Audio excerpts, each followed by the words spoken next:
lorsque, par un décret des puissances suprêmes, le poète apparaît en ce monde ennuyé. Sa mère épouvantée, pleine de blasphème, crispe ses poings vers Dieu, qu'il apprend pitié. Ah, que n'ai-je mis bas tout un nœud de vipère, plutôt que de nourrir cette dérision.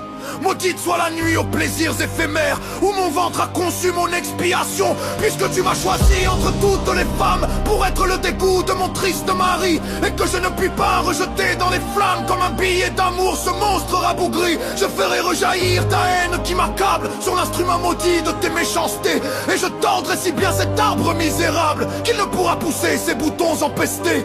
Elle ravale ainsi l'écume de sa haine, et ne comprenant pas les desseins éternels, elle-même prépare au fond de la géhenne les bûchers consacrés au cri maternel. Pourtant sous la tutelle invisible d'un ange, l'enfant déshérité s'enivre de soleil, et dans tout ce qu'il boit et dans tout ce qu'il mange retrouve l'ambroisie et le nectar vermeil. Il joue avec le vent, cause avec le nuage, et s'enivre en chantant du chemin de la croix.